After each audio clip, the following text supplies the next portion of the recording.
Do you have a dragon kink? Do we have news for you? Demon Slayer trailer is about a big castle? Will we get Beta Ray Bill and Rivals before the MCU? Is the next Fast movie finally going to give us the pitch black crossover we've all been waiting for?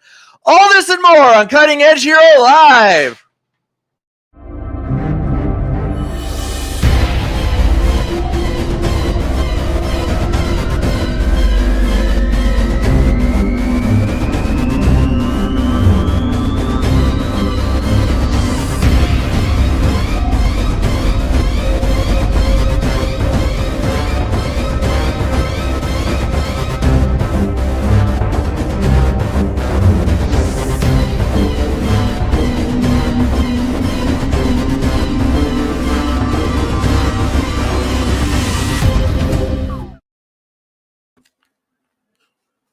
Edge Hero!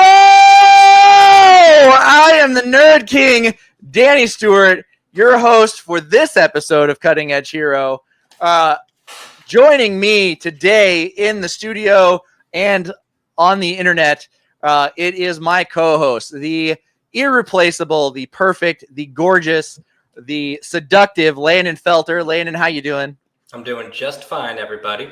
The also irreplaceable, glasses wearing, attitude personified Jen. Jen, how we doing? I'm great. How are you? I'm doing well. I just always sexualize Landon, and it just doesn't feel right to do it to you. That's cool. It's fine. Yeah, I'll leave that to your incredibly attractive husband. Thank you. Also, he is the Kelvin. The team is back. The father of DFPN in the chat. What is up, brother? Glad you're here. Speaking of brothers that are here, to my right, look, it's like one of those weird Looney Tunes things. Joining me here in the studio is my brother, Joey, one of the foundationally nerdy human beings in my life who has helped shape me into the nerd that I am today. Joey, how are we doing today? Doing great. A little burnt, but great. Yeah, he welds for a living, and sometimes. Anyway, also over in the let me redo that. Sorry, guys, I'm a little rusty. Our man in the chair over behind the computer, our technical director, Randy Tapley. Randy, say hi to the folks. Hello, folks. All right, and then our human relations specialist and fact checker extraordinaire, Ben Stewart, should be in the chat at some point. If he isn't, the guy's got a bunch of kids. That's fine. I'm not upset about it. Kempachi in the chat says, "What up, fellow nerds, geeks, and weebs?" I think several of us tick off all those boxes. We have got quite a show for you today. We are talking about some of, but not all of the latest news coming out of comic books, anime, TV, video games, and movies. Then we also have a Ironheart rendition of 3 Cuts, where we will be reviewing the MCU series, the Disney Plus series Ironheart. And then we have a new segment called the Dossier that Randy will be leading for us after that. But before we get to any of that, Landon, what's the nerdiest thing you've done this week? All right, so the nerdiest thing I've done this week, aside from getting like $80 worth of games for $30-something in the Steam Summer Sale, I have gotten really into the Pokemon ROM hack Super Mario Mod. It really is just Pokemon with Mario enemies. It's shockingly well made, actually, and it's a lot of fun. Okay. That does sound like a good time, and that is very nerdy. Jen, what is the nerdiest thing you've done this week? I got to go hang out with my friends over at the Socially Distanced podcast, Bill and Amanda, and we also hung out with his friend Brent, that Bill has known since he was a wee lad, and we talked about we were kind of gassing out Jurassic Park, kind of revisiting memory lane, just gearing up for the Jurassic World Rebirth coming out. So that was fun. I had a blast. Yeah. I love Jurassic Park. I saw a comedian earlier this week that said something like the reason they can keep making Jurassic Park movies is because if there was a Jurassic Park in real life, I'd fucking go. Like, Same. nobody questions it because we all know if dinosaurs existed in real life, we'd go to that park no matter how many people are killed. If giant I would locusts sign a waiver, were at I would the do all park, the would you things. still be as jazzed?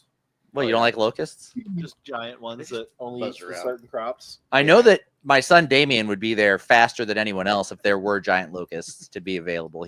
That kid loves bugs. He might be autistic. I don't know. Joey, what is the nerdiest thing you've done this week? Well, I recently got back into D&D, and I've been working on a new character.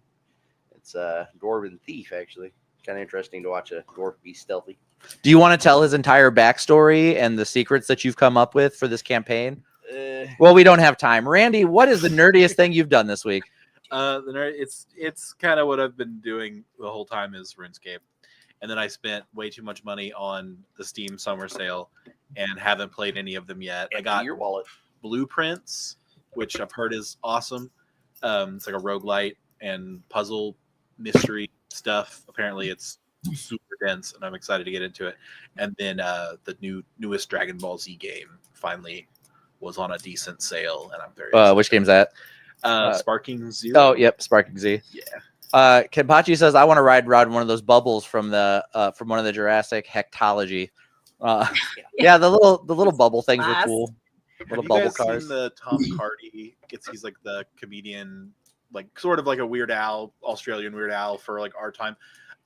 He has a Jurassic Park song where he's like sick, and he's like I took some cough medicine and like watched the like whole marathon of all the movies, and as he's describing them, they get more and more delirious as like his fever raises, and like he takes. But also, medicine. that's how the movies go. Yeah, so he gets like 12, and it's like I don't know. It's just a very good. That's funny. In the bullet points here in a minute, we have another film franchise that gets more delirious as they go that I'm reporting on. But anyway, that the nerdiest thing I did this week for my birthday present, my wife took me to see the one, the only Weird Al Yankovic in Kansas City, Missouri. The concert was incredible. Al has not lost a step. I cried at some points. I laughed. My life was changed. I will never be the same. Definitely happy I got to strike that off of my bucket list, and I would go again. I would absolutely. There's not a lot of bands I would pay to see live more than once, but Al is definitely one of them for sure. Right. I'm not really much of a live like concert person, but that is one that You I don't would say. Go to, yeah. With your very distilled tastes in music, I am so shocked that you're not one for live concerts. Well, see, and like my thing is, I like to. He doesn't listen like to the lead singer fully clothed. Yeah, I like. Yeah, might reference something like that later. Oh God! Never mind. Say Never it's not mind. a party till you're naked. What? That's called foreshadowing. But yeah, no. I like to listen to songs on repeat. So if they were to play a song I really like, and I only get to hear it once, I'll be upset. That's an interesting take on live music. Absolutely. Mm-hmm. What was God, I can't remember now. There was a song that they set the world record for playing it for the longest like amount of time ever. It was like 13 hours. An artist played the same song over and over again. I don't remember who it was though. That might be too extreme for me. It was fairly recently. I think it was in the last couple of years. There was an artist that performed one of his songs for like 13 hours straight or something like that. It was doesn't matter. Yeah. Anyway, you guys ready to talk about some news? Always. Sure. Randy, how about you fire those bullet points?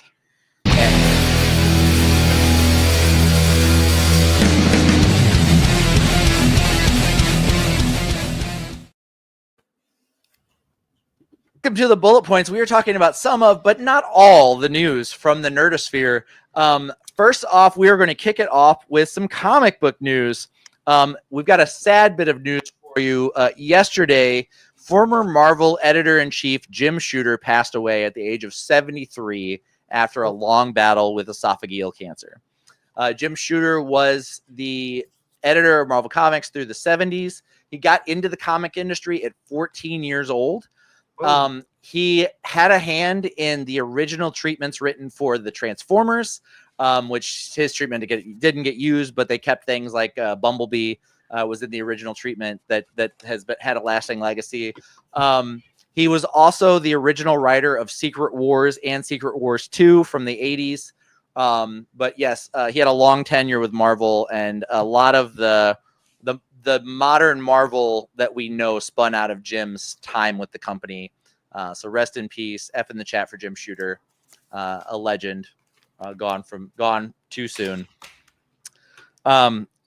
Going over to anime news, Jen, what do you got?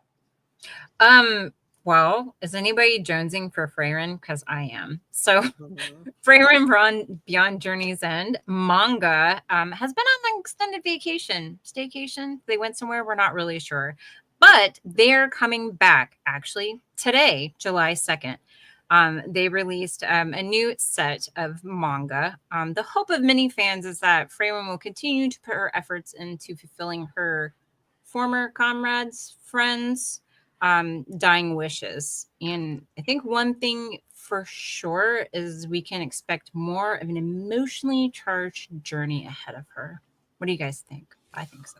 Dude, I'm just ready for more Freyrin. It is such a beautiful anime. It's such a good story. I can't wait to get. And I love lore dumps, and Freyrin is like lore dump the anime. That's like the whole point of that show.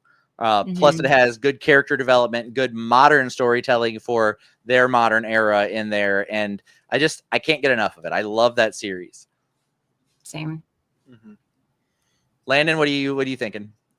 Man, I am possibly the world's biggest Freyrin fan. I've seen so much of it, and You on that? Billy Rhodes in the chat said, "Who the fuck is that fourth guy?" Billy, this is my brother Joey, and he is joining us as the fourth host for Cutting Edge Hero. He grows a mean mustache. That's all I can say. Kelvin said, "Rip" for Jim Shooter. Landon, I know that the more I say you should watch it, the less likely you are to watch it. You should really watch Freyrin. It's I've never seen He's so spiteful. I'm not watching. I fight like hype on shows. Like when someone's like, "Oh, it's so good, it's so wonderful," I'm like, and then I'll finally watch it. And two that have like done that, and I was like, "Oh, lives up to the hype," was My Hero Academia. People aren't as hyped on it now, but I still love it. And like Freyrin, it's so good. Listen, Yeah, it's but- not that I'm anti the show. It's more so I forget it exists until we talk about it. yeah. And then I'm like, oh yeah, Yeah. that's on my list. And Yeah. then I go back to my daily life and I forget it exists again. Claudio in the chat says, "And the drawing, love the style." Yes, Beautiful. the art style in it is so great. There's two eras, BF and AF. And you're currently living in BF, which is before Freyrin. And you need to get to AF, which is I after I just know, and I think you're similar to me in this, and I could be wrong, but the more someone preaches to me that I need to watch a thing, or that it's great, or that I really need to try it, or that I'll really like it because they just know me so well, the less likely I am to start it.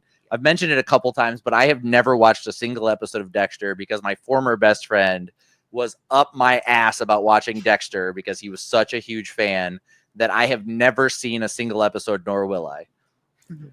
I don't think I'm like that. If I am, it's subconsciously because I don't try to do that. It's just, honest to God, if I watch anything, it's what Joey's watching at the time. Not this Joey, other Joey, my Joey. Yeah. The girl Yeah, was. this is my Joey. And I just don't watch that many shows. I want to try to get into more shows, but then I think, I have video games still. Yeah. Speaking of, how is the What I Bought You? How's that going? It's going good. I've been enjoying it. Yeah. Yeah. It's a good game. Cool. I just, you haven't been talking about it. I assumed it, I'd at least get a text a week being like, "Hey, still playing it." But no, it's cool. It's cool. Whatever.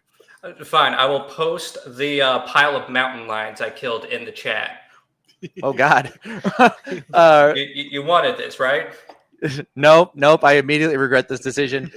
Jen, what else did you have in anime? So if you guys haven't seen it, Demon Slayer actually released a new trailer for the Infinity Castle movie that's going to be coming out. Is a brand new trailer which blew up 6.3 million views in 24 hours. It's impressive. Did this one have 2 crows flying by? I think know. the last trailer was like a teaser, and it was just a crow, just a crow flying. Oh. So when I went to see Don Evil Eye in the theater, it played before that, and it was really awesome seeing it in cinema. It was, I don't know. Demon Slayer has great moments for me, but I don't always love the series. But I'm really excited about this Infinity Castle arc. I think it's going to be really cool. Yeah, I agree. And I really think the studio is hoping that it's going to replicate the global success that the Mugen Train did. I mean, think about it. I mean, Mugen Train came out in 2020 at the height of COVID, and it still grossed 485 million. That is fucking impressive. Nuts. So I think this is going to do even better. Better. I was definitely listening, but I also got a text, or I got a message in our team Discord that Landon had sent, and Randy is going to put it up on screen here in a second. Yeah. So there's the card of Landon's time in Oblivion. Is this your character or a companion? That is my character, and the person next to me is somebody who just happened to be there. I'd die for this little guy. Yeah. It looks like that's good character design right there. It looks like one of the Cell, the little mini Cell, the Cell Juniors from Dragon Ball Z. That's who you're playing as. Actually, I want to speak to something that Kimpachi is talking about. So he says the first 2 episodes of Lord of Mysteries came out. Steampunk, Lovecraftian horror set in a Victorian era setting. So I totally agree. I watched that too, Kimpachi. So the first episode is kind of hard to track. But then it kind of comes together, and then the second one you start watching, it's really good. I really like Lord of Mysteries. I think I talked about it here before. Like, can't give everybody a heads up about it, and yeah, it's good. I like it.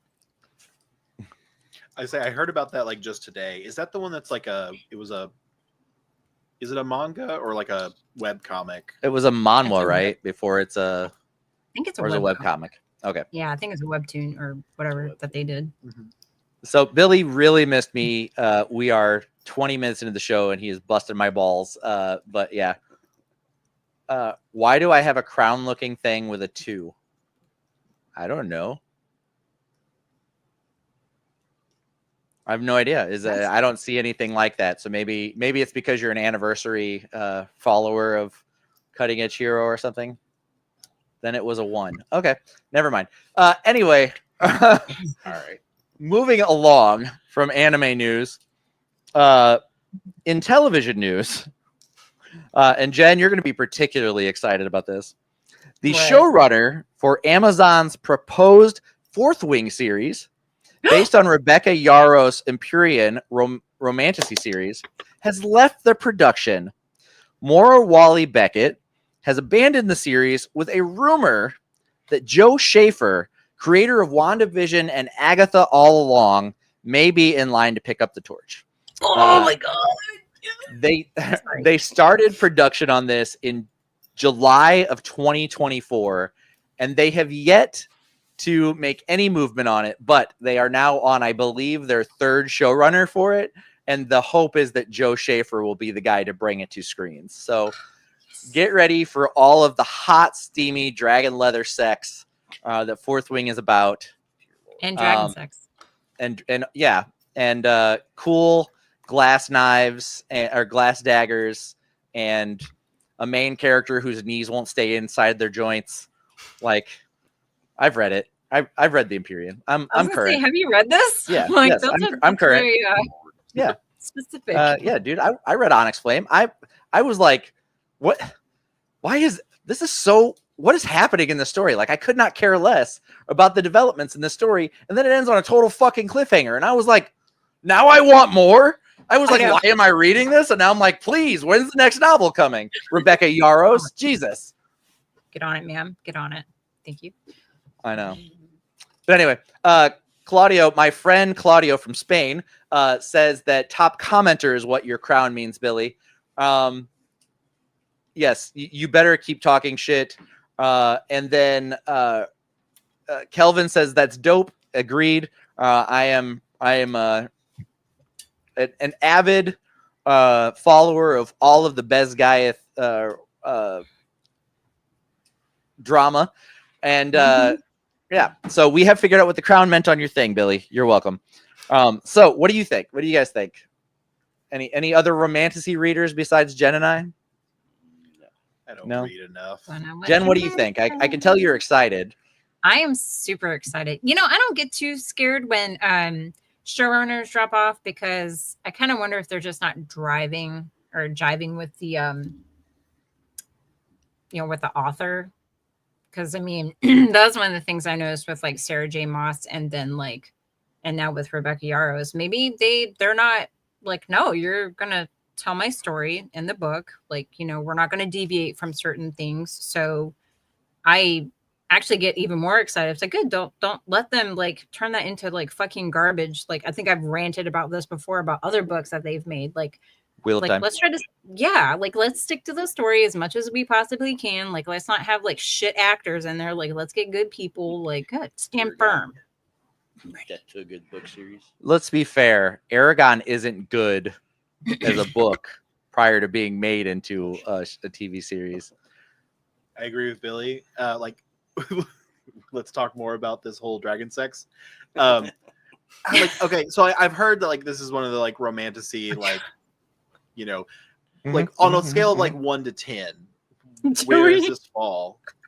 On like spiciness? Yeah, like or spicy. Like I'd say it's like a 4 compared to some of the other like smut books I've seen. Like there's like one, maybe 2 sex scenes in every book. Like it's not like every other page somebody's whipping their dick out or anything and somebody's getting a hold of it. Dragons don't wear dom jeans. No. So if you read the series about Hades and Persephone by Scarlett Sinclair, I swear they've seriously, like, let the girl breathe. Like, bro, let her breathe. Like every time she turns around, she's like, oh my God. I'm like, oh my God. Like, what's the story? It's good. Good it sounds like a great story to me. I mean, would watch again. 10 out of 10.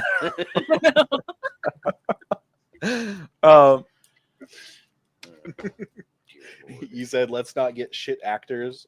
Billy says let's not get shit actors in quotes. Cut to all the no-name actors trying their best. I'm trying my best. Kenpachi said TV will always do what they want with book adaptations. Yeah, thank you. I feel like we just have to accept them as part of the multiverse, the same but not the same. I think in some instances, yes. I think whenever the directors and writers completely do not honor the source material in any way, shape, or form, look in your direction, Dark Tower, Legend of the Seeker, Wheel of Time. I think that is entirely different. Dolph Lundgren's Masters of the Universe. I think that you should at least honor the source material in that if the characters from the source material appeared in this world, like the story would still make sense. You know what I mean? Like you can't completely change main characters and their stories and what happens to them in and I'm definitely speaking about Wheel of Time here, but in a 14 book series where some of the changes you make have implications in book 14 and you remove it, were you just like, yeah, we're never going to get 14 seasons out of this? Like, why would you do that? Or I only read the first book and this is what I wanted to do with it. It's like, okay, but this is a long running character developmental thing that you just cut out in the first episode. How is that going to come back together later? The Witcher, kind of. I mean, The Witcher is just a collection of Grimm's fairy tales with a guy who's fighting monsters within them. So I think there's a lot of room to play there. But yeah, where's Tom Bombadil? That's a great question, Kenpachi. Yeah. I think Harry Potter did a good job. Like Harry Potter was pretty faithful to the books. I think I even like that they, ended up making 2 movies out of the last book. I mean, and they weren't perfect, but I mean, they were close enough that I was happy with it, They do cut out like a couple of like plot points, like Hermione doing the whole like free the house elves thing, and like them not wanting that kind of. But I mean, I think that's an okay one to cut. Like what they did cut is fine. I mean, I don't want to get pedantic, but like I could. Peeves, cutting Hib out. Yeah, they never had Peeves in there at all. A lot of the main ghost characters, some of the main characters from the series were eliminated. From the book series did not make it into the movies. They just combined their character with another character. I don't remember who that is, but I know that it happened. I will also say that, like, while I do think Daniel Radcliffe did an all right job being a young actor, the directors of it did not understand who Harry is as a character whenever they gave that part to Daniel Radcliffe, because Harry in the books is a sarcastic little shit who's very mischievous. And in the movies, he's kind of like, well, A, a Mary Sue, and B, he's just along for the ride with all of the adventures. He very rarely leads the trouble, which is like who Harry is in the books, and they really removed that from his character. Billy said, Danny, don't lie. You fucking love getting pedantic. I absolutely do. And I will. And I guess that was like somebody saying, with all due respect, before they insult you.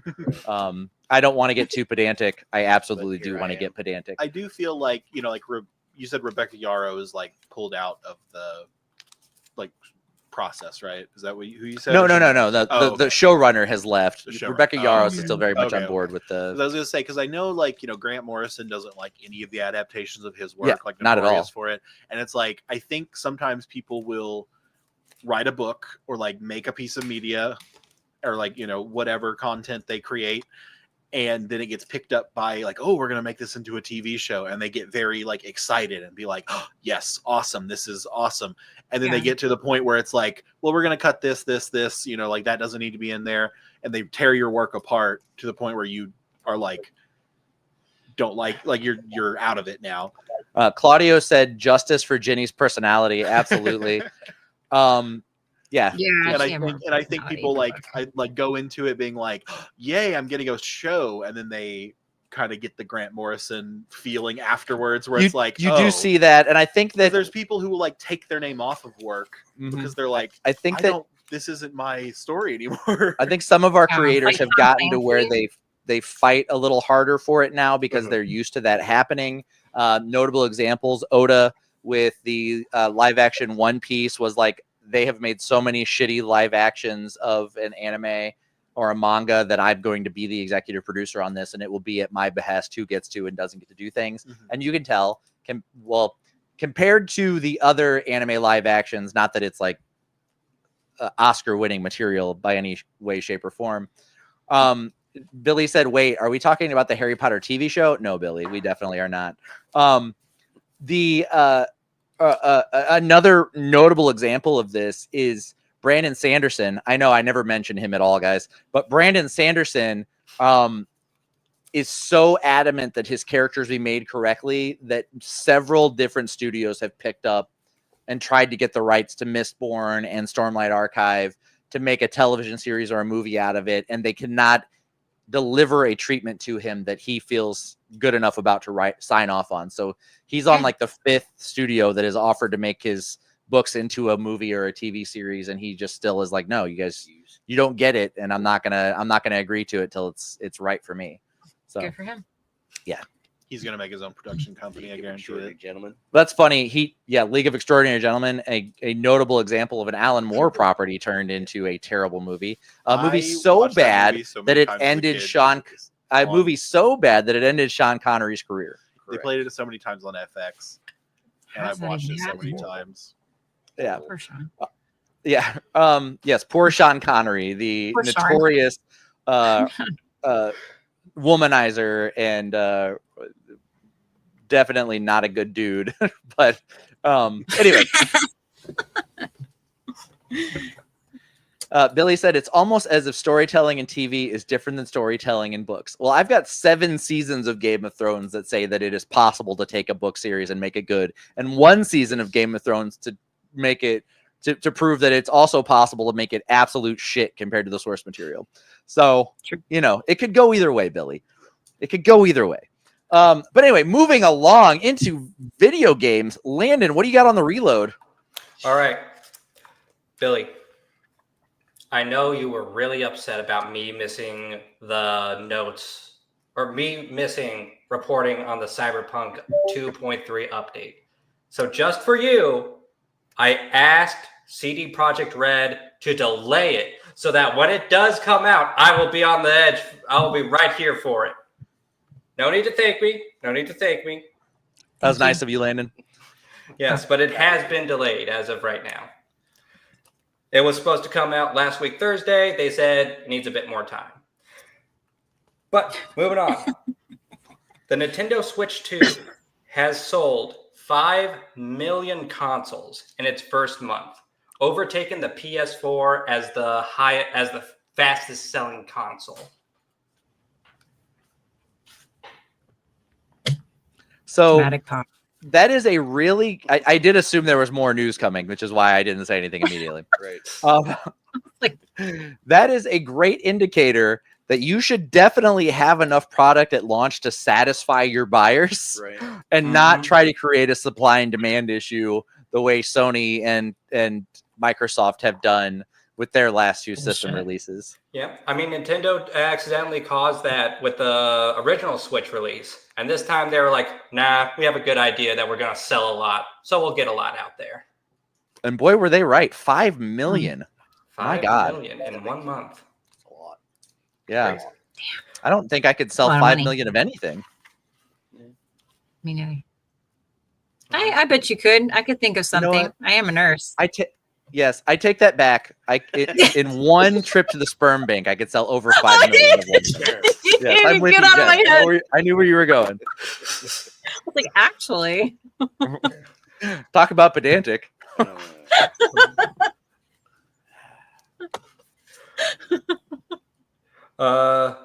Moving on. Yes.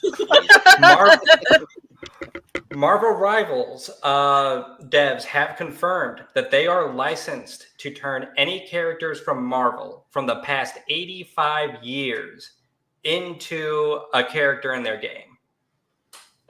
So, and they specifically said they want to get weird with it. Claudia They said, take wanna- my money. They want to Elf with go a for the. gun. Oh, sorry. They want to go for the weird characters, the out there characters, the ones that people don't necessarily think of first and foremost with Marvel. Paste Pot Pete. Cannot wait to get to play as Stiltman. I'm so excited. What about the villain Big Wheel? Anybody excited to see him?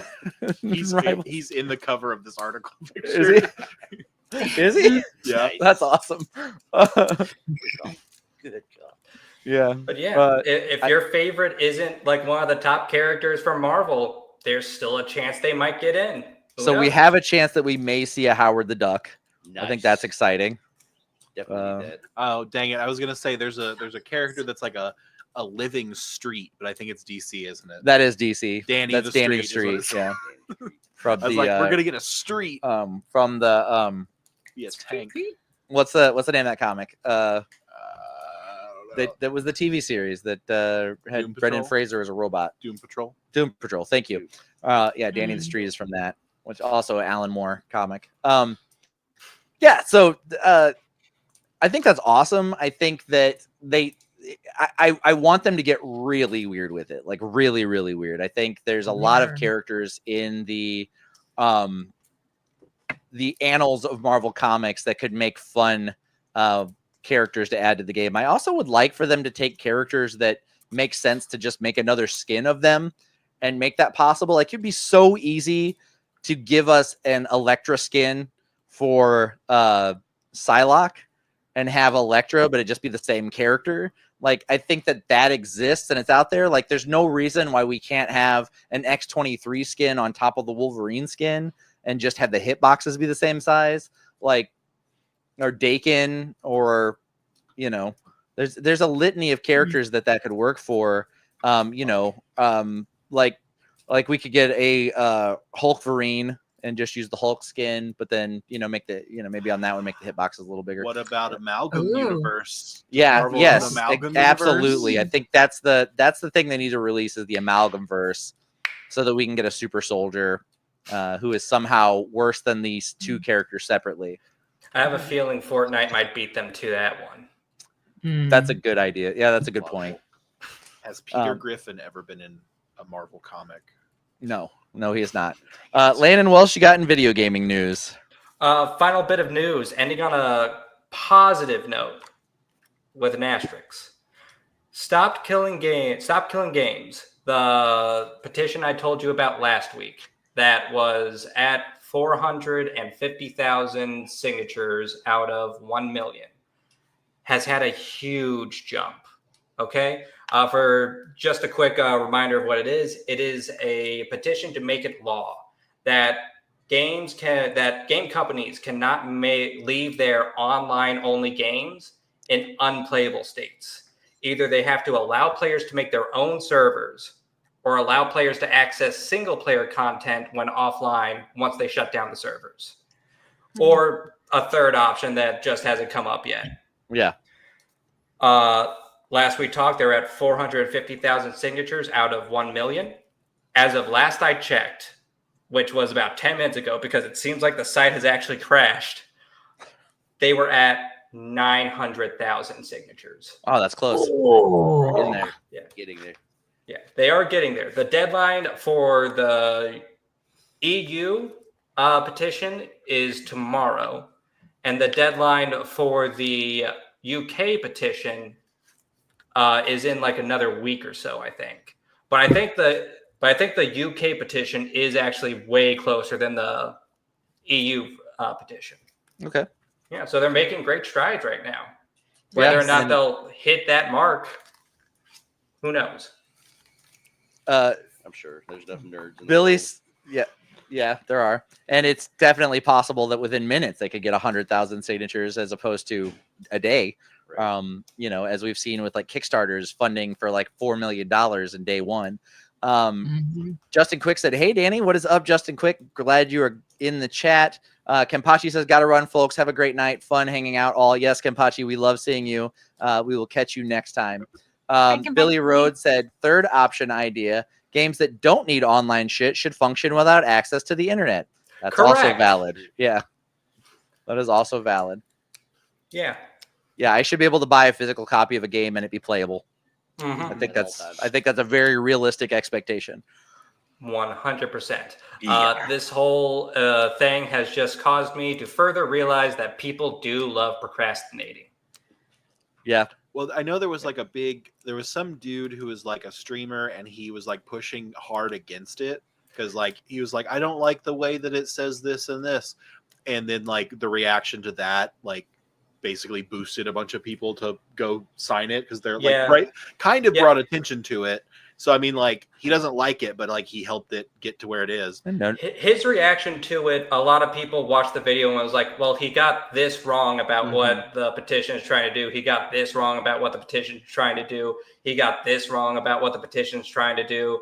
Like apparently a lot of people are like, he's either completely misunderstanding what the petition is trying to do, or he's lying because of whatever reasons. Maybe he has skin in the game because he did used to work at Blizzard or something. Yeah. Or he's just learned that saying shitty things about good things on the internet will make you very wealthy and you can build an entire platform around it. No. Yeah. And a political movement. Anyway, moving along to movies. This one should interest literally everyone here and certainly everyone on the internet because it is part of the zeitgeist of the American consciousness. So at Fuel Fest 2025, over the weekend, Vin Diesel, the MCU's Vin Diesel, announced that the finale film for the Fast franchise coming in April 2027 he said the only way he would come back, he had 2 conditions. Condition 1, it's got to go back to LA, where its roots were, and it has to be about street racing. No more of this parachuting from space or super soldiers or ripping 200,000-pound bank vaults out of a bank basement with 2 souped up Dodge Chargers. No, sir. This is back to its roots. It's back to street racing in LA and having cars low enough to drive underneath a semi-truck, which is impossible, but looks great on film. Anyway, so that's condition 1. Billy said, so Vin isn't coming back then, I guess. Condition 2 is that Brian O'Connor and Dom get reunited in this film and spend some time together, and Brian's back in the plot. Now, the interesting thing about that, as I'm sure you were all aware, the actor for Brian O'Connor, Paul Walker, died in 2013 while they were filming Fast 7, and they finished the film by taking his 2 brothers played the character, and then they put Paul Walker's face on it to finish the movie. He's dead. And Vin Diesel's one condition for this final movie is that Paul Walker be returned to the character of Brian O'Connor and get to be a main character in the film.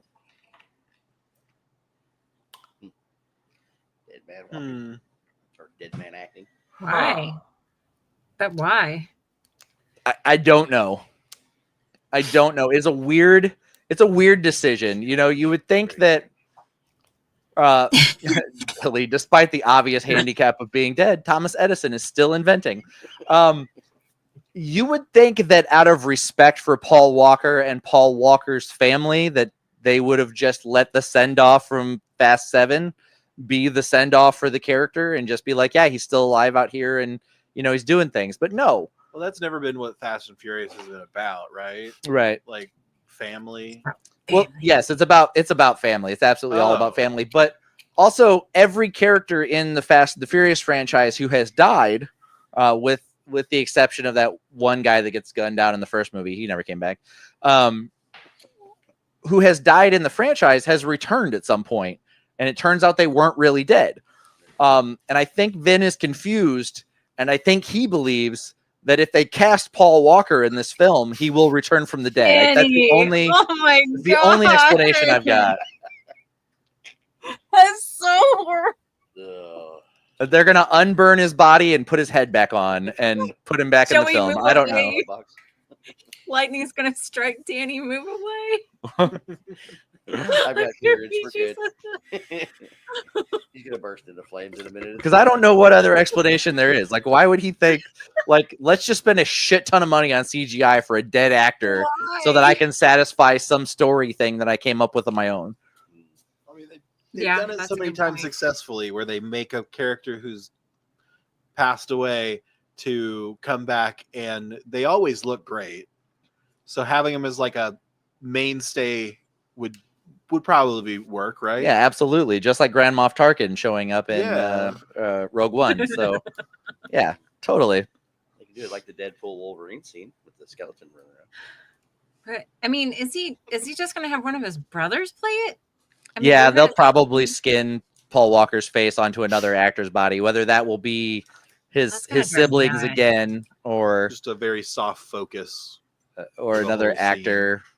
That's going to drive me nuts. Or they just fully 3D render Paul Walker and have Andy Serkis come in and mocap for him. No, you just have him off screen for every shot. You just hear his voice over everything. Just he's there. You just don't see him. So I don't know. But anyway, I know we are all looking forward to the next Fast and the Furious movie and cannot wait to see the final chapter of the series as it comes to a close. But that's what Vin had for us over the weekend at Fuel Fest 2025. But anyway, guys, I hope this news didn't just graze you. This has been the Bullet Points.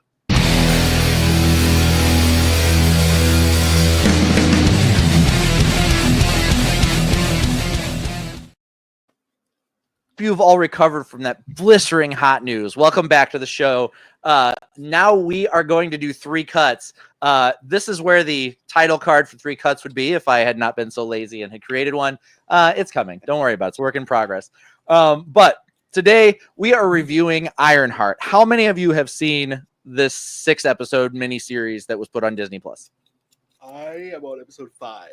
Cool. I'm about to spoil the shit out of it for you. Do it. Claudio said they could have him in an accident get burned up and use any actor with tons of makeup. That's true. That's very true. Just like the way they recast Mark Hamill in the second Star Wars movie. You guys ever seen that theory that the actor from the first one is not the same actor from after he had to have plastic surgery, that they replaced?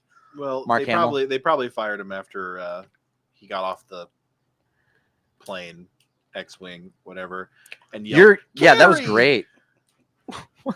There's at the end scene when he hops off and Leia runs up to him and hugs him. He, instead of saying Leia, he says Carrie. Oh yeah. Yeah. Yes, knew that. So knew that. you'd fire him for that. Billy said literally no one is worried about the title card and no one has seen Ironheart. Billy is fired up tonight. He is unhappy about everything. Anyway, Ironheart dropped on Disney Plus last week. They dropped 3 episodes on the premiere date.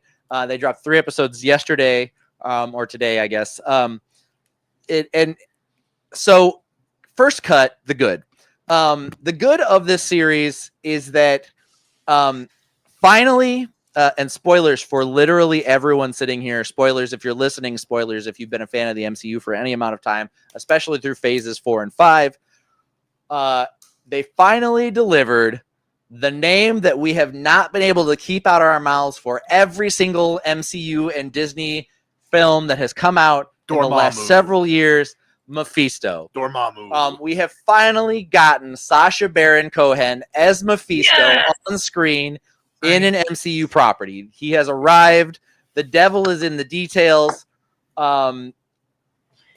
Mephisto is finally here. We can stop wondering if Mephisto is going to show up in the MCU. It has happened. They busted their nut on Ironheart to get Sacha Baron Cohen out there. In the original comic run with the Hood, his power is given by Dormammu.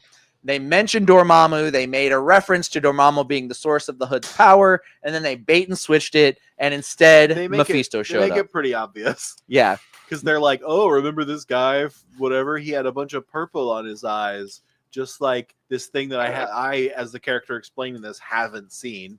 And we've seen it, and it's like, well, it's different. It's red. They literally mentioned Dormammu by name, leading up to it. I was like, oh, they're trying to misdirect by saying, oh, it's from Dormammu, because it's from a dark dimension. We start out in a weird place for Riri post Black Panther 2.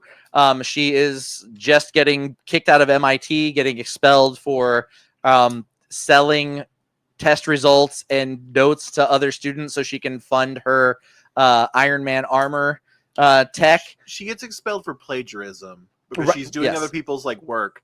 But the plagiarism is that she's writing work for other people. Those people are plagiarizing. She's supplying the plagiarism. Well, but they say for plagiarism, but nobody else is in there with her getting in trouble. Right. Yeah, it's just her. We have a 0 tolerance policy for plagiarism. And it's like, well, then also fire the 30 people we saw. Yeah. And then she says something about how she's being singled out because she's a black girl. And the dean of the school is like, who are you talking to? I got you here. I put in the effort to bring you here. Don't start that shit with me, dean, which was pretty good. I was looking at it, watching it on my phone, and every time I would look away, I would not be able to tell who's talking because her voice is so much younger sounding than she is. Yeah. I was like, you sound younger than Riri. So this series is already being lambasted online. People are angry. Some incels are angry because, the new Tony Stark is a black girl. Other people are angry because it's not doing everything that they want an MCU property to do. I am here to tell you firmly, as a comic book fan, it's good. Mm-hmm. It is good. Despite all of the shit you're going to hear people talk about this, despite all of the hot takes people are going to have, despite everybody wanting to take down Marvel and say, this property isn't good, they failed to deliver again, it's really good. It's is it the best thing Marvel's ever put out? Absolutely not. That's Daredevil season 2. Is it good? Absolutely. It's good superhero fantasy. It tells a good story about somebody building an Iron Man suit, having the tech, the ability to pick up the torch that Tony Stark dropped. Does it pay homage to Tony Stark as a character? Absolutely, it does. Does it take some shots at the Tony Stark character? It absolutely does, as it should, because in the reverse, Tony Stark would definitely take shots at anyone trying to take his place. And I think that that's appropriate for the character. Is the Hood a good villain? He's not a great villain. He's kind of a one-note villain. Did I enjoy seeing God, now I'm drawing a blank on his name. Anthony Ramos as a villain in a Marvel property? Yeah, he was great. And the more Anthony Ramos I can get in my life, the better. So I thought that was fine. There is Easter eggs galore in this series. You can definitely tell it is made with love for the character of Ironheart and for Marvel as a company. I wouldn't, based on other things that Marvel have given us, first and foremost, Secret Invasion, and other things that they have just dropped on us that were not very well thought out, and the plot was kind of crap, and they just took some big names and tried to do something with it and it didn't make any sense. Ironheart's great. It fits within the greater MCU. It moves the needle for where they're going. It doesn't do a lot of big setup for Secret Wars, and doesn't need to, because Fantastic Four is going to do that. But it gives us the Ironheart character. It gives us her world. It sticks very closely to the source material. It tells a really good story, and we finally got Mephisto. I think all in all, it's a good series. We'll watch again, and we'll pick through it again. Billy said, so is he actually the devil? Because you can't show devils on film in China, and Disney isn't going to want to lose that market. He is not. So Mephisto is a devil in the Marvel universe. He is Marvel's version of the biblical Satan, but he is also one of multiple characters that hold that title in the 616, and that's very much the way they tackled it in here. He never says anything besides the fact that he's Mephisto, he never really says that he's, the character that is thought of as the greatest evil against God, or the one above all, which is the MCU God. So they're probably safe to put it in China. You do get one reflection of Mephisto in a spoon while he's stirring his tea, where it shows him with the red skin and the pointy fangs, but it's very blurred. But they at least show you that he does look like the canon Mephisto when he's not being viewed by human eyes.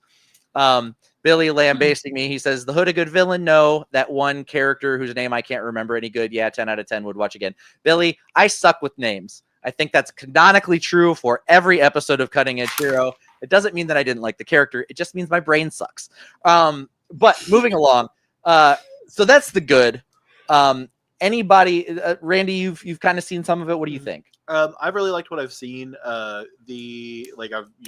Talking shit, but the fact that they tried to pull the Dormammu, his Dormammu card, it's like you see him making contracts, he's trying to get people to sign contracts. That's not a Dormammu thing. There's a scene in the first episode where they're standing outside and there's tons of posters in the background and they all say Faust. Yeah. And it's if you don't do Mephisto, go fuck yourself.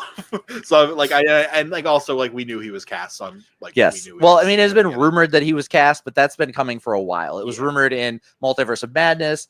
It was rumored in Wakanda Forever that he was going to show up. It was rumored in She-Hulk that he might make an appearance. So we've been waiting for a while. We've been shouting the name Mephisto in every Marvel property that has come out since Multiverse of Madness, and they have yet to deliver, and they finally have. So we can stop fucking worrying about that, because I guess it's just Omega Red now and Beta Ray Bill that are the characters we're waiting on.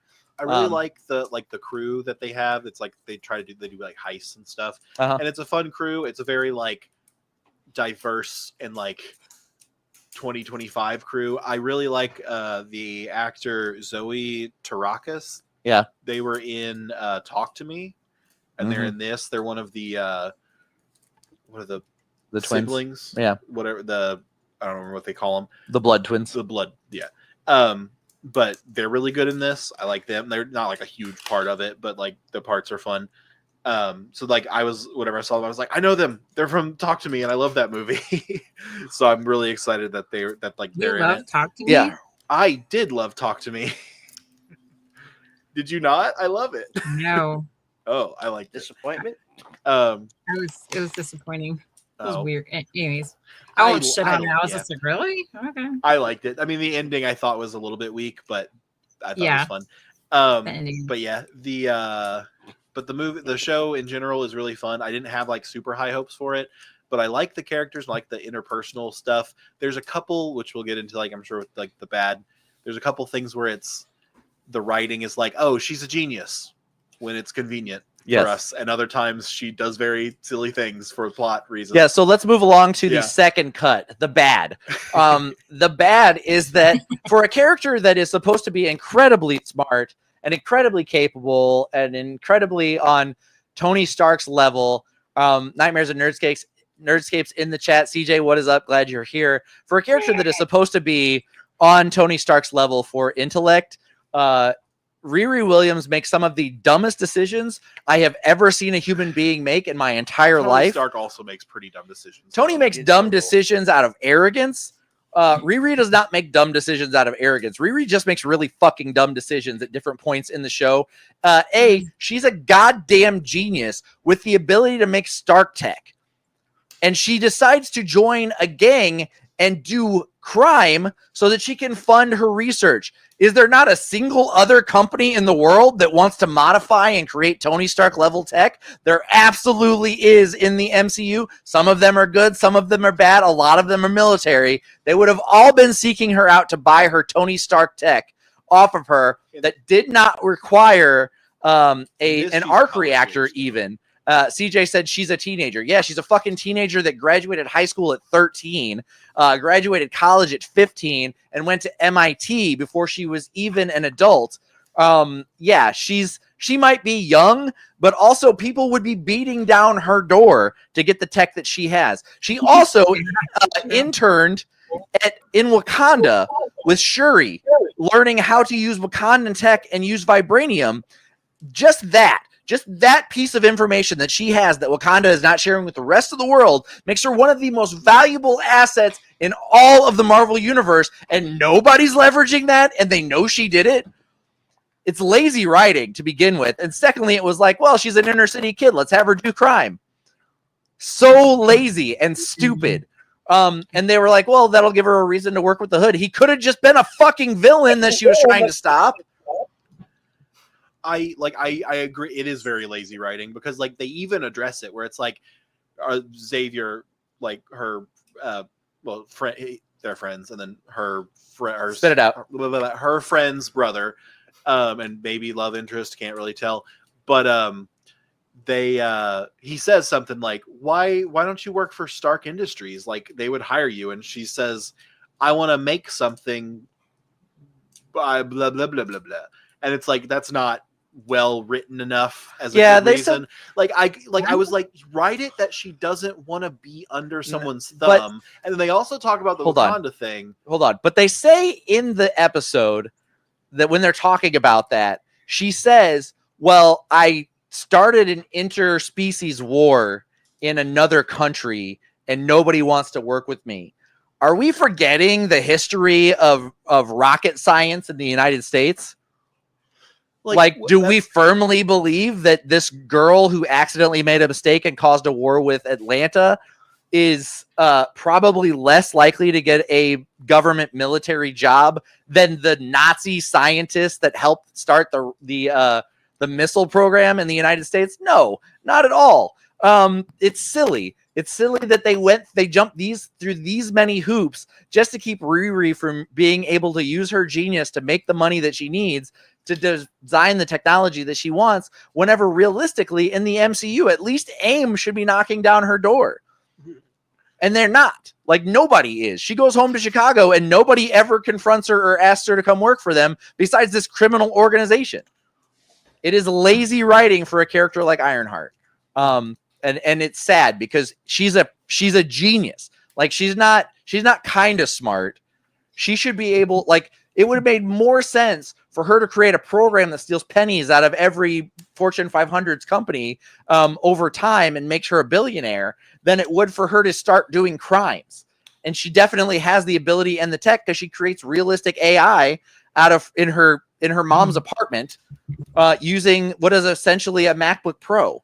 Like there's it just, and I get it, it's a comic book, whatever, it doesn't make sense, but this is so nonsensical for a character with Riri's abilities that I don't even know. I don't know how they ended up here. So you think they did that because she's from the city and because she's black? Yeah, absolutely. I think that the only thing they could think to make her a character that black people and inner city people could identify with is to have her turn to inner city crime because the government is letting her down and because the world is letting her down and because the education system is letting her down. Because she's not white and she's the next Tony Stark, but she's not a white Tony Stark, so nobody's supporting her. Like, I think it was that lazy and on the nose that it's like, come on, guys, you could do better than that. Like, I if this story was written in the 1960s, maybe. But Sure. I like that she's home with like her mom because her mom is a great character and like her Xavier is a good character. But yeah, like the reasoning for her to go home, it could have just been summer break. It could have just been no, she gets expelled from break. MIT when she's on the bleeding edge of tech design. She could have been like at MIT suspended and it would have been fine. Like you could have had the exact same thing. Like good on the dean at MIT to be like, no, zero tolerance. We don't care that you're one of the smartest, most capable engineers of all time. We got to kick you out of our school. We don't want to be taking credit. We don't want to be given any acknowledgement for your work whenever it does eventually take off. Like, just how many iterations of the Fantastic Four and Reed Richards do we need to see in the MCU who becomes a millionaire based off the fact that he's smart? Do we need to see before they could do the exact same thing with the Riri Williams character? No, instead, she's going to go back to Chicago and become a part of a gang and do inner city crime because why? Well, I mean, if you flip it, if it were a white character, they wouldn't have done that. She broke the rules, according to Billy. And the other thing, too, is that if it were a white character, that would not still be the same case, I think. If it was a white female, whatever, because most of the time, in reality, if you were that smart and you're in MIT, you already have people looking at you. You already have people that are like, hey, I'm going to pay for this. You're going to come work for me. Like, your whole life's set up. So to me, that's what's happening in the show is not fucking realistic. She should have been getting military contracts left and right. Yeah. Iron Man 2, he literally has a congressional hearing to see if the United States can get the rights to his armor. And they tried to take it out of the hands of a multi-billionaire. And here we have a broke college kid who has the ability to design and create tech on the level of Tony Stark, and no one's coming after her or trying to get the tech from her. No, she's just allowed to fly back to Chicago in it. No one notices. And then she builds a suit in her mom's apartment and no one notices. It just, compared to the MCU, it's so lazy. So that's the bad for me. Other than that, a lot of the villains were one note. The story arc was very predictable up to and including the unveiling of a big demonic character now headed Ben Dormammu. I think that had been a little more predictable. The fact that they finally gave us Mephisto after all of the bait and switches that we've received. I hugely support that. I think it was a great idea, and I'm glad that we finally got him. Randy, what do you got for the bad? I mean, you went harder than I was going to. I do think, I have a tendency to do that. The gang, like a lot of the like emotional beats, I think for the most part they do good because like her best friend and her stepdad, who she like adored and like really like he was a great father and husband, like after her like birth father like died, get killed in a drive-by shooting, which is canon to the comics. And then and like, you know, she's going through trauma with that, which like I think it's a good way. Like they try to hand wave some of the stupid decisions she makes by doing that, and I think that that's kind of like some of them work, others don't. And then there's like emotional beats that just don't land. Yeah, like, I got a lot of that. She makes an AI that is like she's trying to copy her own brain waves or whatever to run the suit, and like her because trauma because leads of her trauma, to create an AI of her dead best friend. Yeah, and it's like it has like all of her memories, and it's like an approximation of like what she remembers her friend being. And her mom finds out and is immediately cool with it. Which like her mom's like, "Oh my gosh, she's back! Can you give me my husband back?" I was like, at first I was like, "That's so stupid," and I was like, "Actually, I'm on board. I like her. That's a like ride or die mom right there." It's true. And then she doesn't want to tell her Natalie, her friend's brother, because he's kind of like processed and like grieved and stuff. And then whenever he finds out, like she has a panic attack, he goes in like the suit, like Natalie can run the suit without Riri in it, and goes and gets her to like, she's like, I know who can like help you, and goes and gets him without like revealing her that she's the AI in it. And then like brings her there and immediately does. And he has like a meltdown, and like her explanation for it was like terrible. Yeah. And it was a very like obvious blow up that like didn't need to happen.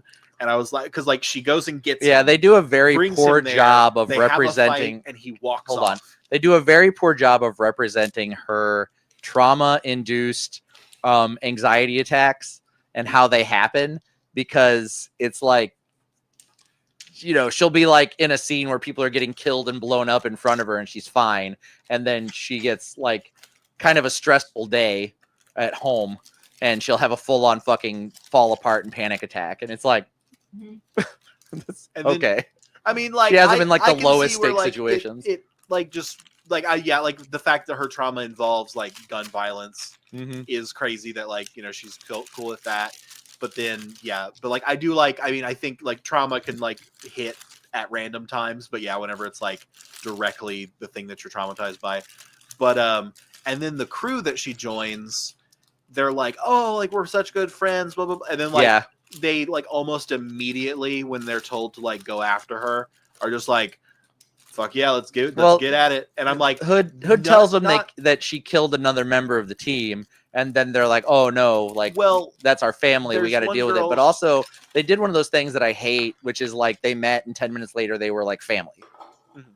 But like they have this whole thing where like the guy that dies, like the explosives chick, like the expert, she like got like, was it like slammed into a table like out of anger and like stuff, but then like she's totally cool with like going after Riri, who like stood up for her then, and like the person who died was the one that slammed her in the table, right? So it's like, why would you like? I understand like everybody else, but like, well, and then she does take up for her like later and kind of covers for like a thing that happens, but I just like in the moment I'm like, they're all just absolutely cool with killing her, and I'm like, that's stupid. Like they were not shown to be that ruthless. They weren't even like killing people. They're like they're like up until that like moment when they become like the murder squad, and if it was they're like other fellow teenagers and like 20 somethings. If it was like a Mephisto thing, like it could have been written in where like they're being influenced in some way to like do it, but they're not. It's just they're just who they are. Not like corrupted by the dark energy or whatever. They're just going for it. And then Riri's like, no, Hood killed another guy that was also on the crew, and they're like, never mind, Riri, you're good for murdering John. We're gonna fight Hood instead. It's like, oh, okay. No, it's one murder is better than the other. Cool. And then, like Billy said, in all seriousness, I do think you guys are way underestimating built-in systemic racism and sexism. No, Billy, I'm not underestimating it. I just firmly believe that the only thing that trumps that is consumerism and capitalism, which is usually the driving force for characters that can create giant robotic suits like Tony Stark. But and then the aftermath. So I would say that with a good balance of good, giving us some things that we've been dying for in the MCU, i.e. Mephisto, but also a Tony Stark type character that's at least showing back up and possibly moving the needle along for that Young Avengers that we've been looking forward to eventually happening in the MCU, probably right around Secret Wars, because I think after Secret Wars, we're going to get a new core Avengers team with a new Tony Stark and a new Captain America with different actors portraying them. I think that's the whole point of what the Secret Wars will be. It's going to be a soft reset for the MCU. So I think somewhere in Secret Wars era, we're going to get the Young Avengers, and then they're going to go completely by the wayside again. So I think that for what this is giving us, it's good. It's solid. It doesn't suck like some of the MCU properties have. I'm certainly not as angry about some of the things that happen in Ironheart as I was about some of the things that happen in Daredevil Born Again. And I think that they gave us a solid, I think executive producer Ryan Coogler gave us a solid series. It's short, 6 episodes, easy to consume over a weekend. And it's really more like just an extended MCU film. And I think that when Riri pops up again in the future MCU title that she'll be in, I'll be excited to see her. I think she's a fun character. I think she does cool things, and I enjoy her as a character. Do I think that this is the new direction that all MCU properties should go? Absolutely not. Do I think it was a good story that falls in line with the idea that comic books aren't always revolutionary or mind-blowing, and that comic book media should be the same? Absolutely. So in the aftermath, I'd say this is like a small bloodbath. Worth of quality. Randy, what do you think? I haven't fully finished it yet, but so aftermath, I don't know how it like sets up anything, but I enjoyed seeing her. I did not really care for her part at all in Wakanda Forever. Mm-hmm. Like the movie, I was like, this movie's going on for a long time. I wish this part wasn't in it. Like, and I liked that movie, but I was just like, I don't like this part. Like, it's just not like. It was kind of shoehorned in, and like right, wrap it up. What do you think? But I liked her a lot more in this. So I would like to see her more moving forward, because like my first impression of her was not good, and then this one I was like, so I went in with this just being like Almost and I've enjoyed it quite a bit. So I'm looking forward to seeing her in the future. Yeah. So I think we're kind of on the same page there. CJ said Danny's vitriol makes me want to watch this. Yeah, check it out. Tell me what you think. Poor Randy. No, poor Randy. He rambles, and he needs someone to rein him in every once in a while. I also have a headache, and I'm rambling even more because I can't think. Speaking of Randy rambling and us needing to rein him in, we are going to move from the 3 cuts to our new segment that we are trying out this week, the dossier. Randy, take it away, my good man. Okay, so this was a bit of a new segment we're going to do. Can I explain the conceit of this actually? So if you have ever seen Mystery Science Theater 3000 or listen to an episode of Do Go On, the whole point of this is that Randy is going to present something that he researched and cares about to us, and we are going to do our very best to derail him and talk shit about whatever we think we want to while he tells us about this thing. Now, I do have one rule for you, Randy, is that when we interrupt, you have to politely stop and listen to what we have to say. Never. Yeah. You just have to be louder than I am. Well. Yeah, no, that's fine. So the way that Do Go On starts out is, which is what I've gone with, is I start out with a question to get us on topic. I've created this little slideshow. Oh, cool. It'll be on screen. So what skills do these 3 individuals have in common? Shane Top from Smosh and iCarly. Okay.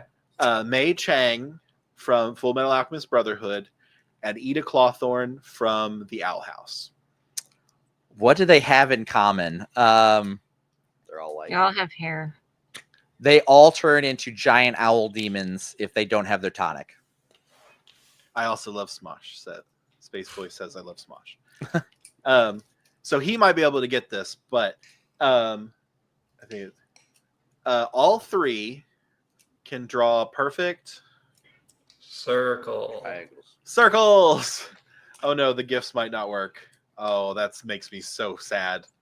That's like half of why I did this. Circles is my. I'm assuming they're all drawing circles in the gifts. Yeah. Wow, this is going to be so depressing. Yeah, you've really brought this full circle for me. That's what I would say. This is so depressing. phenomenal. It's not going to work. Maybe they'll work in the future. You know, it would be so. I would like to see you so depressing. The next slide is what I would like to see.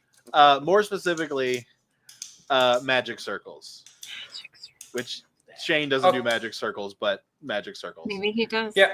Magic on the inside, like a donut. In many ways, drawing a perfect circle is magical. It is. It There's is. a whole episode where they try to like draw perfect circles, and he does it. It's insane. That's which funny, you would Landon. See it in this GIF. I've actually started a novel that I was writing based on the conceit that a perfect circle is one of the most powerful things in the universe. Oh, beautiful. crazy dog. You Yeah. can, I promise. Stick around. Yeah. CJ, the number one Randy roaster. Sure you can, Chris. So, what be a circles? What be a circle? What be a circles? So circles are round plane figures whose boundaries consist of points equidistant from a fixed point. Your mom where- consists of points equidistant from a fixed point. You said you were gonna roast me that hard. It's where geometry one. gets less fun. Too hard, Randy. Always. Too hard. Nightmare in Nerdscape says a perfect circle was a great side project for the By Maynard. Maynard James Agreed. Keenan, lead singer of Tool, I like and, the favorite song. former lead singer of Green Jello. Yes. I like Jello. Yeah, do you? I do. Yeah. Why aren't these slides about Jello? I'd love a Jello presentation. hey, future. Can they make future circle episodes. Jello? Never had circle Jello. If we Yeah, had we had- circular Jello, the GIF wouldn't work. yeah, Damn it. unfortunately, Gifts are all broken. I'm really sad. I made these gifs wholesale. I learned Canva You were to make really these hard. gifs. I learned Impressed. Canva, a notoriously I learned easy to learn Canva. program. I learned it today, which is 5 why minutes. you will see the quality go down as they go. As Space Boy says Jello is bad. Is this where we have the Space Boy versus Jen argument? Jello bad. Jello good. That's pretty much, but that's what circles be. They've been used Billy. for So one character doesn't 40,000 do magic years. circles, and that's what they still have in common. Great. he learned Canva. I learned Canva Goodish. goodish. I learned Canva. I didn't learn to export Canva. I exported them as PDFs. That's probably why. Oh, yeah. So- Wait, what was your last thing on there? Just that they've been used for for 40,000 years. Petroglyphs is on cave walls. Ah, and You're You're Like, telling me in You're telling me culture. one of the most basic shapes in all of geometry has been around for 40,000 years? Hey, when was the last time you wrote a circle on a cave wall? They're not. It's not that common to be found on a cave wall. Well, Landon and I do that every Thursday. It's Cave Wall Circle Thursdays. I'm Well, pretty sure not that's how they invited, do and boobs. that Just will be name- addressed in this. Oh my God, There is a guys! slide I for forgot that. we never invite Randy to Cave Wall Circle Thursdays. Yeah. You're not Uh, invited.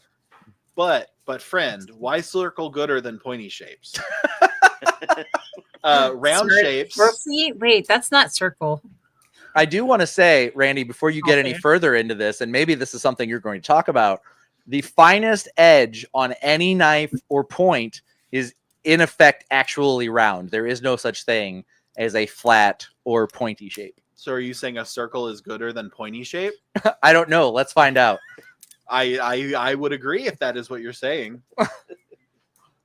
I don't know. I haven't heard your argument. We just covered what a circle is. Um, So Circle. round objects are Yeah, like sounds instinctually bad. safer than pointed ones. Theoretically, it's because like pointed things, like there's a animal brain that says like, ooh, that's dangerous, like claws or teeth. yes. Well, I would saws are much bad. rather Mhm. grab a circular saw blade than a Mhm. triangular saw blade. I just don't grab saw blades. But in fiction, oftentimes the That's not utopic societies will have like rounded aesthetics. Like if you think of like Arcane, like Piltover has like rounded dome buildings and jazz. Yeah, it's And- really hard to get any other kind of shaped dome. Mhm. But yeah. I mean, if you believe, and they'll have like archways that are rounded and whatnot. Billy says, Danny, you are way oversimplifying a knife's edge on a microscopic scale. Billy, microscopic scale inherently simplifies the edge of the knife. In fiction, they're usually utopic. And dystopic, like in Isengard, it's very jagged and destructive. Where the Shire, for example, is like nice and round. The hills are rounded and jazz. Awesome. And even Gandalf's staff versus Saruman's staff. So are you saying that crop circles are inherently utopic? Mhm. in fiction. Big crop They say, circle over here wants you to think they're good. We talked about this They're off very pod, big but influence. the probing. Are we yeah, talking rounded about butt objects stuff are- again? Yeah, We are exactly. talking about butt Always stuff back to the again. butt stuff. Yeah. What? You have what's my more attention. utopic? Go What's again. more utopic than Butt stuff. crop circles and butt stuff? Oh. But round objects read more comfortably. Randy, can to your the next eye. dossier report be about butt stuff? It could be. We might get into it. I have That's what 17 she Oh, said. we're- slides. I'm sure you will get into it. I have no doubt. Hey, this is yes. Fat people are inherently friendlier. From me, that you can quote me on that. I need that on a T-shirt. I don't know about that. I was gonna say, isn't every Karen inherently heavy? That's why I'm so friendly. I was gonna say, oh God, you said it, but I wasn't. I support you though. Thank you. It's so So true. Brandon Oh, Sanderson. No, Brando I can't say anything Sando. bad about Brandon Sanderson. Brando Sando. You if did this on purpose, you son of a bitch. I absolutely did. I don't think you can read it from here. I but totally my- can. But my bullet, you can. Yeah, the rest of these bullet points are lorem ipsum. I didn't have anything to say about Brandon Sanderson, but if you talk about magic, I feel like he has to be mentioned. Danny can talk about him, and if he has any kind of magic system that is circle based, yes. In Elantris, the glyphs are circles with a glyph written inside of it. So Elantris is a circular magic based system. Is that what this picture is? I just googled magic systems, so this is from Mistborn. That's the different metallurgy for Mistborn.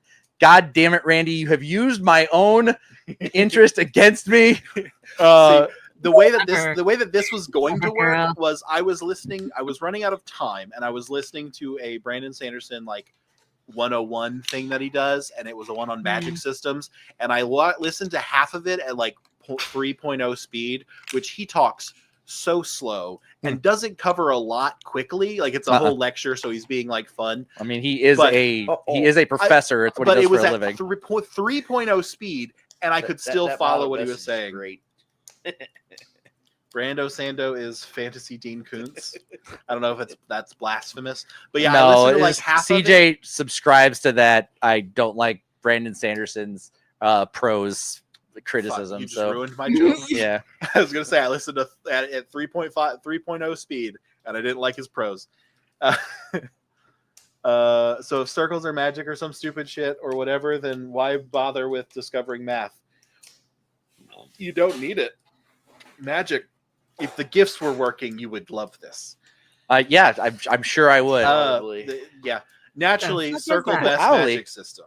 Hey, that's the door. So this is from Owl House. The GIF is awesome. Just trust me in that. What is Okay. that? That's very He's valid. he's the door knocker on the front door of the Owl House. Well, Ida is the owl lady. Probably She looks has like. circle based. You draw a circle with your finger, and it creates your magic. And hers is very owl themed, because she is the owl Ah. lady. So she's like Oh. yeah, it's such a good show. But the use of magic circles has been a really common in recent media, and I'm pretty sure it comes from Full Metal Alchemist, because the people who are making the contemporary writers and animators are our age. So they Our age, definitely he grew says, up- talking yeah. to people with a myriad of decades between them. Yeah, Right. that's so I'm Thanks, not I like wrong. that. I want to be included. Yeah, it Joey's does almost look, 50. it Right. does look phallic because it is a worm demon that just looks like an owl. Oh, I didn't know Or a that. tube Spoiler demon, alert. I think. Owl Yeah, penis. I specifically chose these gifts not to have spoilers. I could have made better ones, so the fact that none of them are working is disappointing. Yes, I did cite FMA if you've seen the Owl House, Landon. You Yes, can no, probably he speak to is this. using a fictional medium as a example of a truth that we should all subscribe to. So basically, Christian logic. Anyway, moving along. Oh But, God. No, but this is absolutely based on Owl House is definitely based on the magic system of Full Metal Alchemist. The bigger the circle, the bigger the magic. That's literally the whole thing of it. Simplicity is the key. This is a kid's show. It's also just wonderful. But They use like staves and wands to draw circles. There are use some their wands. hands. And it's just like, it's one of those things where it's like, remember when you were a kid and you did like the Mighty Morphin Power Rangers, like Morphin Time, how easy of a, Or like, as an a pose adult. that was. There's no, Whatever. there is magic in FMA. Don't believe what No, they there's tell you. alchemy in FMA. No, there's magic. It's the laws of equivalent exchange, my Nope, man. there's magic. They Father call it Cor- the science Father- every time they bring it up, Randy. Father Cornello did magic. I saw it. This is the closest I've ever seen Randy to getting heated while he's talking about something. Father Cornello was doing magic. He's You like, can't prove me wrong. I Yeah. saw that episode. I didn't watch Angry. further than that, but he was doing it. I'm seeing faces from over the monitor I've never seen before. Yeah. But the simplicity is the key. It can incorporate a high amount of action because this is like a super well animated show.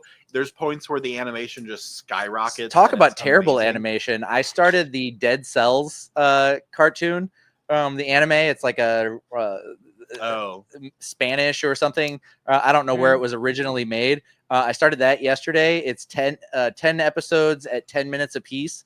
And that is some of the worst animation I've ever seen in my life. They did not put any money into that. Oh, I'll skip that. Thanks for the heads up. I kind of want to watch it still though. I didn't know it was a thing. It's pretty funny. But It's on Amazon. But it's like you can do quick movements with quickly high action moments quickly with the simple movements, whether it's with your wand, staves, hands, weapons, or feet circles. And Feet circles. This is the gift that I was the most excited about. Randy, It's just a bunch of people. One of the coolest things.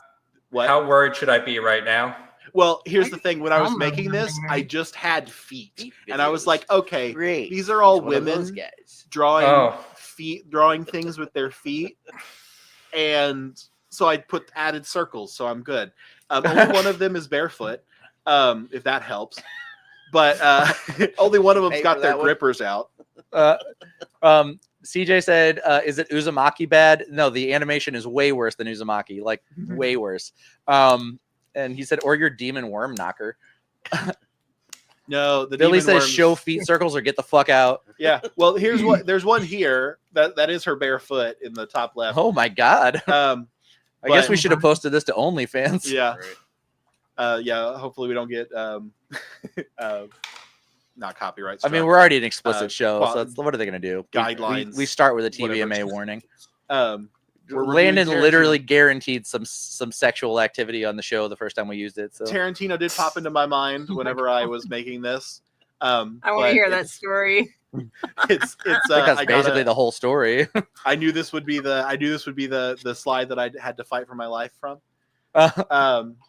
But Why is Who's that Elmo lady on in there? the top middle? She looks hot. Pink hair.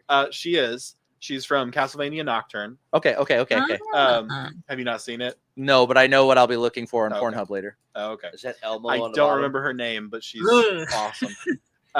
It's Oh, Hecate. Oh, that is Elmo on the bottom. Yeah, Why that is was another Elmo gif. there? It was another gif of fire where he has his hands raised because feet If you tickle him circles. too much, he bursts in the fire. See, this does not hit. As well. So I think that was most of it. But Look at so Pete tickle me they off. drawing a circle with your feet is just the coolest thing part of this that you can do that. They do it in the Owl House. They do it in the Hades 2 trailer, which is this left one. They do it in Wait, do they use their heel or Castlevania. is this like a only big toe action here? That's like big toe on the Hades left. uses big toe action. Just big toe? Like, do they have long toenails or is it like you need to be nice and trimmed to make the proper circle with your toes? I don't know. Hers is pretty loosey goosey. Mei She's Chang a sloppy has circle like creator. a very tight, like almost like a ballet shoe. And actually, Maria from Castlevania Nocturne, she also has like a ballet toe on. Who So produced these things? Dan Schneider? no, I know at least two of them. Spencer, don't remember his last name. Worked on a couple of these, and he worked on Owl House, so maybe it's that. But yeah. So drawing a circle with your feet is one of the coolest things. That's what I love it when it. Are happens you in saying media. this, or is this like something that is proven? Proven, obviously. Yeah. Were you not listening? Pure Were you not- fact. let me go I mean, I back. Let think me go back. I think it depends Let me go on back. what you're drawing. Circle gooder than pointy shape. Because I mean, lava wouldn't be super fun. Like you definitely have to go with like some sort of beach sand. You know, you got to be specific about. That's valid. Yeah, material but you're using. you don't want to have to be the one drawing foot circles in the Lego pit. Well, Yeah, so here's the really. thing. With the Owl House and Nocturne, you don't have to draw it in a medium. It's just like a circle of light. In Full Metal Alchemist, she draws it in like they're in a train yard, so like a sand. Aren't that and then more like runes though?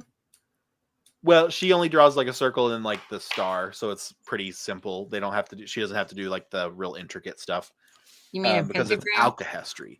Or a pentacle, as is the Or there's a difference. Pentacool. Hmm. But yeah, and then Hecate just draws like from Hades, just draws it real fast, and the whole like symbol appears inside of it. Yeah. I did not anticipate that we were going to fall into foot kink in the middle of this It's not really the presentation. That foot was- thing; it's more the circle. The foot is just the paintbrush. No, you that lost me at the draws foot circle. kinks. Right. Yeah, And But then well, why I'm with- bring no, up no. feet in the first I mean, place? Yeah, I'm with. No, You brought up wands and staves to, making circles. and why in have a all of whole the section for feet? and in all of the previous feels like they could have been ones- mentioned in passing. And in Right. all of the previous ones, 2 seconds. they draw it with a staff or a piece of chalk, or well, she does draw it with her foot in this So one. various different medium. Yeah, no, totally, well, I get 'cause it. We've covered the stabs. No, and I'm the really looking hands. forward to your very specific staff slide and your very specific wand slide. Mhm. Yeah, no, I'm looking forward to that. But yeah, so then these gifts are a collection. They were avoiding copyright by putting these here. Just really cool gifts of people. only 2 of which were with your feet. So this has been a disaster because I didn't save it in the right format. I'm Well, sad. you'll know next time. Thank you. And here's some Imagine Dragons. I Oh, cannot. I see. Not fully clothed. Mhm. All right, Lead singer's got his clothes on. Fun. I'm leaving. all right, Randy. Yes. In one sentence, tell me what was the overall message you're trying to get through here? That feet are Don't be good. afraid of I circles. don't get it. I am failing this pop quiz. I can tell you Naturally that. circle best magic system. Okay, so it's circles as a magic system in fiction. Circle-based magic systems are the coolest magic systems, and if a character can draw that circle with their Back to the feet, feet. it's even cooler. Okay. I'm sorry. I'm currently then drawing circles in my Brando carpet with Sander. Minto.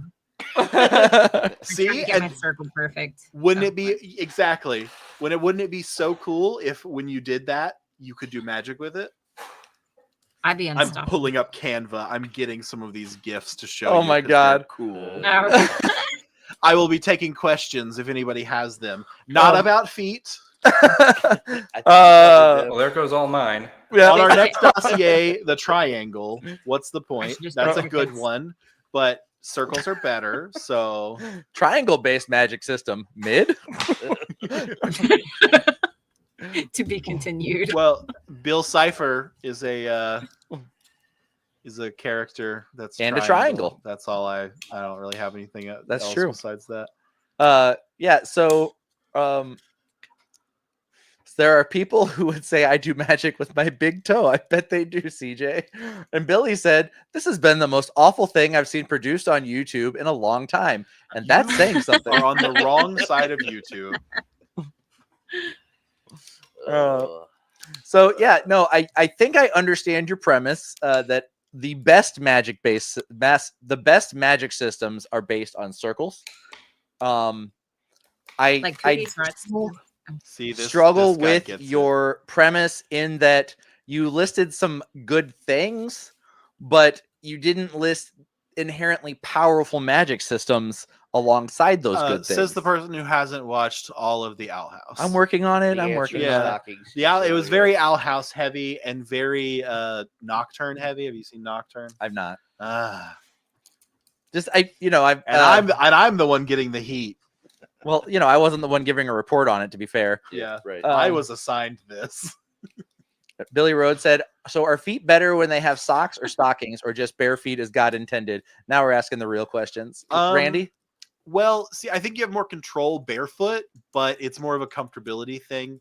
I like how you turned that into when you're making magic circles in your answer. That's great. Oh, is that not what the question was? It was. It absolutely Yeah, was. That's what he was Oh, asking. so our That feet was better with funny. okay, just feet in general. I mean, get the grippers out. Stockings. Outside, touch grass. You know, Like I would like to refer you to the Sonic Teresa fandom stockings. for any like feet related questions. They're the experts. CJ said you said a is. lot about how, but not much about why. For an academic discussion, we need to see the process from cradle to grave. What about toe shoes? Yes, the fourth option for feet. What do you think? The grippers are out with toe shoes. The grippers aren't out. The grippers are like could have see 'em. have their dexterity, but I don't know. No, but you're valid. Like even in a bikini, boobs aren't out. You're right. What? What? What? I have no idea what did you just say? I was saying that I was saying that in the toe running shoes, even though you can see the grippers gripping, they're not out. They're not technically out in the same way that whenever a woman's just down to a bra or a man, Okay. men can cover their breast with bras as well. Hang on. Say that again with this image on the screen. Dude, I don't have time for your Chippendale shit. Well, I honestly I meant just because the pride flag. Yeah. But I was just saying that boobs aren't out when covered in you know, Okay. in any respect. I'm The same never way gonna that look toes at aren't toe out shoes when they're the covered. Same again. Toe shoes and boobs. Those are I'm just gonna think about boobs natural now. You conclusions. broke me. Danny Yeah. broke me. Yeah, that's what she said. Billy So after this wanted to entire clarify. presentation, you're thinking about boobs and not circles. I failed. Billy did want to clarify. She did Oh, say I boobs meant are circles. I meant it as in giving a foot job. Make no mistake. Okay, so do you have these sweet gifts ready for us? No, keep vamping. Okay. They're taking a second. Billy said, no joke, I have a pair of those toe shoes and they're so fucking comfortable. And CJ said, Tarantino is the reason the flip-flops are called thongs. Yes-ish. I mean, that's technically what a thin strip of anything is called, the thong. So like not to get more into the foot chat and Tarantino chat, but But you're gonna. but Ready to it's a go. bit of a Or tangent. This will be my next dossier. Yeah. Do you Dip guys your ever toe in suffer that from one. sleep paralysis? No. No. Okay, I do occasionally, and it's awful. I don't have like a demon sitting on my chest, but like it is like you're awake and can't move and you freak out. The way that I have discovered to break myself of it is from Kill Bill. Whenever she's like woken up from her coma and got into the car, and like she's like, okay, move your big toe, and like eventually she gets it like to move, and that's how you can like life hack. If you ever have sleep paralysis, just focus on your toe, and once you can move something, you're like broken of it. Yes, that's very But much like fighting it is- atrophy after It years is absolutely of crazy that I comatose. never connected that. Like Who knew? it's an extended shot of her just like saying move your big toe, and it's just her barefoot in a Tarantino movie for like 25 seconds. I was really hoping you're gonna talk about like doing like a 1-inch punch, like punching your way out of a coffin, but Yeah. Oh no. Okay, let's try this again. CJ said slides are tube tops for foot fetishists. So he brought the foot to boob comparison back together. we've come full circle. Yeah. Full magic circle. Is things doing? I don't understand. What are you showing us now? I thought I had it loaded again where it would. I thought you were loading the gifts independently, trying but this instead you're just trying to first. make your slides work. Yeah, I was doing this Okay. first, but I do have a couple of them downloaded.